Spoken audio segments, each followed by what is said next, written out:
क्या उम्मीद कर रहे हैं अगर चंदन जी यहाँ से संसद में पहुंचे? क्या देख रहे हैं उनमें, क्या उनसे क्या उम्मीद है आपकी? चंदन चौहान जी के पिताजी यहाँ पर राष्ट्रीय लोकदल पार्टी से सांसद रहे हैं। उनका बहुत अच्छा कार्यकाल रहा और एक राजनीतिक पृष्ठभूमि से आते हैं, उनका राजनीतिक परिवार रहा है। तो चंदन चौहान जी के बारे में ये तो कोई शक और संदेह की बात ही नहीं है कि चंदन चौहान जी जनता के बीच में नहीं रहेंगे। इनके पिताजी भी जनता के बीच में रहे हैं। और जो चंदन चौहान जी जो कि मीरापुर, हम बिजनौर के रहने वाले हैं, ये मीरापुर से विधायक है। तो मीरापुर के सारे लोग यहाँ बिजनौर में काफी आना जाना, काफी टच है यहाँ लोगों का। तो चंदन चौहान जी हमेशा जनता के बीच में रहते हैं, जनता की बात सुनते हैं। और जनता की बात इसी वजह से एनडीए गठबंधन हुआ। इसमें चंदन चौहान जी को जो चौधरी जैन जी ने कैंडिडेट बनाया, सीबीसीबी से बनाया, जनता के बीच में रहे, जनता की मांग थी, जनता की आवाज थी, युवाओं की आवाज थी। युवाओं को मौका दिया गया, युवा संसद में जाए तो ज्यादा काम करने का मौका मिलेगा, ज्यादा भाग सकता। इसी वजह से जैन जी ने इन्हें उतारा है।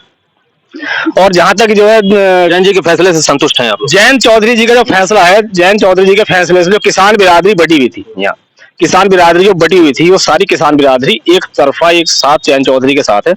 और सबसे बड़ा जो फैसला भारतीय जनता पार्टी ने जो किया है, माननीय प्रधानमंत्री जी ने भारत रत्न देकर जो हमारे किसानों के मसीहा चौधरी चरण सिंह जी, जिन्हें तब से 30 साल पहले जो उनके जूनियर लोग थे, जो उनसे बहुत नीचे थे, उनको भारत रत्न मिल गए। एक पार्टी है कांग्रेस पार्टी, उसने तो सारे अपने परिवार में भारत रत्न बांट दिए, दूसरे को किसी को दिया ही नहीं भारत रत्न। जो भी एक्सपायर हुआ या गया आया पार्टी में, सबको भारत रत्न। चौधरी चरण सिंह जी किसानों की आवाज है। आज किसान बिरादरी अगर जिंदा है, चौधरी चरण सिंह जी की वजह से जिंदा है। चौधरी चरण सिंह जी ने किसान को एक पहचान दी। यहाँ आपको मैं बताऊं, मैंने चौधरी साहब को थोड़ा पढ़ रखा, मुझे पता है थोड़ा सा। चौधरी साहब जब मुख्यमंत्री यहाँ बने, उससे पहले जैसे सरकारी ट्वेल की नालियां होती हैं, उन नालियों पर जो चक्रोड़ होती है, उस चक्रोड़ पर भी किसान अगर वो बुग्गी लेकर चला गया तो उसका भी चालान काट देते सिंचाई विभाग। ये चौधरी साहब ने खत्म किया। शहर के अंदर जो साइकिल लेकर आते थे ना, साइकिल पर चुंगी लग जाती, चुंगी वाले पकड़ लेते थे, कहते चुंगी लग गई। नहर की पटरी पर जो ना किसान अपनी गाड़ी नहीं चला सकता था। ये सारे काम और चौधरी साहब ने चकबंदी लाकर किसानों को जोड़ने का काम करा और किसान को जो मालिकाना हक दिया, उसके लिए किसान बिरादरी हमेशा, चौधरी साहब जब तक किसान रहेगा वो चौधरी परिवार का ऋणी रहेगा हमेशा। तो सारा किसान चौधरी जैन सिंह के साथ है। और आज जो भारतीय जनता पार्टी से गठबंधन किया है, पूरे पश्चिम उत्तर प्रदेश के अंदर भाजपा रालोद गठबंधन की सीटें जीतेंगी निश्चित। इसमें कोई शक वाली बात। चलिए, आपने सुना सबको, सब लोग बारीकी सब ने जो है चंदन जी को संसद में पहुंचा दिया, बिल्कुल पहुंचा दिया, निसंदेह उनकी जीत में कोई संदेह नहीं है। और मैं भी यही कहूंगा, बल्कि मेरा तो एक मानना है, अपने और दूसरे साथियों से भी मेरा तो एक मानना है कि पश्चिम में भी सर्वाधिक मतों से जीतने वाले व्यक्ति का नाम चंदन चौहान होगा। अच्छा। भारत रत्न मिलने के बाद जितना भी किसान वर्ग है, कमेरा वर्ग है, सब में जोश है। और हमारे माननीय अध्यक्ष जो चौधरी जैन सिंह जी जो है, उनके विचारों से लोग इतने ओतप्रोत है कि बहुत कुछ आगे बढ़कर काम करने को तैयार है। तो ऐसा लगता है कि पश्चिम उत्तर प्रदेश में साइकिल नाम की तो कोई वस्तु रहने ही नहीं है। अच्छा। साइकिल का तो कोई चीनी इधर से मिलेगा ही नहीं। और गठबंधन जो माननीय प्रधानमंत्री जी ने किया है, और हमारे नेता को ये भी हमारा मानना है कि जितने भी दल बीजेपी गठबंधन में एनडीए में आए हैं, सर्वाधिक सम्मान चौधरी जैन सिंह को दिया गया है। क्योंकि विगत अवधि में विपक्ष में रहते हुए जितनी भूमिका उन्होंने सड़क पर उतर कर किया है, और किसानों के मसीहा के सुपुत्र होने के नाते उन्होंने केवल उन्हीं नीति को अपनाया है जो चौधरी चरण सिंह की नीति थी। हम लोग यह आशा करते हैं कि भविष्य में चौधरी जैन सिंह बिल्कुल चौधरी चरण सिंह के पद चिन्हों पर चलकर ऊंचाइयों को छुएंगे, जिस पर चौधरी चरण सिंह ने प्रधानमंत्री रहते हुए अंतिम सांस ली है। तो हमारा यह मानना है कि हमारी सीट बहुत मजबूत है। और जहां तक अभी हमारे साथी चौधरी चरण सिंह के विचारों को बता रहे थे, मैं अभी किसी सरकारी विभाग की सेवारत रहा हूं। पहले जब देश आजादी के बाद जो छोटे छोटे कर्मी थे, यानी कि दर्जी, धोबी, नाई, इन पर भी टैक्स लगता था।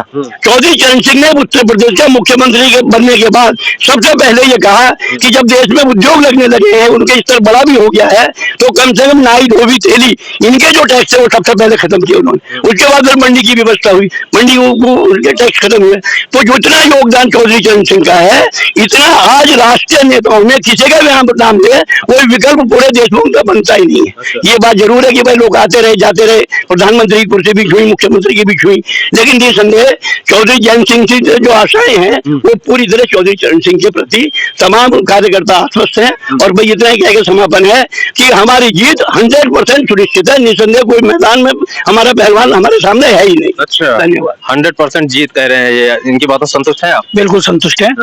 और हमारे जो राष्ट्रीय अध्यक्ष हैं राष्ट्रीय लोकदल के, जैन चौधरी, वो युवाओं के किसान की बात करते हैं। उन्होंने यही काम किया कि एक युवा और किसान पुत्र को बिजनौर लोकसभा से चुनाव लड़ा रहे हैं और वो एमपी बनेंगे, जो युवाओं की और किसान की बात बहुत बुलंदी के साथ दिल्ली पार्लियामेंट में उठाएंगे और इससे युवा भी मजबूत होगा और किसान भी मजबूत होगा। किसान भी मजबूत होगा। आप बताइए क्या जमीन पे क्या वो है? पश्चिमी उत्तर प्रदेश की धरती पे आप लोग आए हैं तो मैं आपका धन्यवाद देना चाहूंगा और बहुत बहुत धन्यवाद माननीय जैन जी का है, जिन्होंने यहाँ पर हमारे जो चंदन चौहान जी जो लोकसभा प्रत्याशी हैं उनको यहाँ भेजा है और उनके साथ समर्थन है पूरे किसान वर्ग का। पश्चिम उत्तर प्रदेश की धरती अगर आप बात करेंगे तो यहाँ किसान बाहुल्य ये क्षेत्र है। सर्वप्रथम अगर सबसे ऊपर कोई नंबर आता है तो किसान का आता है और किसानों की निष्ठा चौधरी चरण सिंह जी के प्रति इतनी मजबूत निष्ठा है उनकी कि उन्हें कोई डगमगा नहीं सकता और कोई भी विपक्ष में किसी भी तरह का प्रत्याशी हो, कोई भी हो, आज अलग विषय है कि विपक्ष में कोई और लोग हैं, कोई भी व्यक्ति सामने होता वो चौधरी चरण सिंह जी की विचारधारा को छू नहीं सकता। वो सब लोग बहुत ही मतलब गिनती के नंबर्स पाएंगे, बहुत ही गिनती के नंबर्स पाएंगे। अगर कुछ लोग पा भी रहे हैं, बहुत गिनती के नंबर्स पा रहे हैं। और जयंत चौधरी ने जो अभी गठबंधन किया है भाजपा के साथ में, वो स्वाभाविक गठबंधन है। और जैसा कि उन्होंने कल चुनावी रैली भी की थी, उसमें उन्होंने कहा भी कि शुरू में जब नारा दिया 400 पार तो मुझे लगा कि वो अब की बार गन्ने की बात कर रहे हैं। तो मैं भी बहुत खुश हुआ इस बात को सुनकर कि उन्होंने कहीं ना कहीं उम्मीद जगी है कि गन्ने का रेट भी बढ़ेगा। मैंने स्वयं को बड़ा प्रफुल्लित महसूस किया कि 400 की बात अगर आई है तो सर्वप्रथम उनका ध्यान किसानों के गन्ने के रेट के लिए गया, ना कि सीटों के बाद। हालांकि ये अलग बात है कि 400 से अधिक सीटें हम लोग जीत रहे हैं, लेकिन बड़ी खुशी की बात हुई कि 400 का नाम सुनते ही उनके ध्यान में गन्ने की बात हुई। गन्ने का अर्थ है किसान।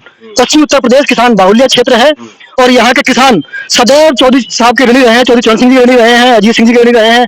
चौधरी अजीत सिंह जी ने भी जो मिल है हमारी, उनकी जो दूरियां थी जो 25-30 किलोमीटर होती थी पहले, उसको घटाकर 15 किलोमीटर किया। वो योगदान कभी उतारा ही नहीं जा सकता किसान वर्ग से, इसीलिए किसान वर्ग सदैव उनका ऋणी था, ऋणी है, ऋणी रहेगा। और आज भी जयंत चौधरी जी के सम्मान में किसान वर्ग बिल्कुल तत्पर है, दिन रात मेहनत करने को तैयार है। यहाँ पर भी आप आए हैं तो आपको देखकर स्वयं ये महसूस हो रहा होगा कितना उत्साहित है।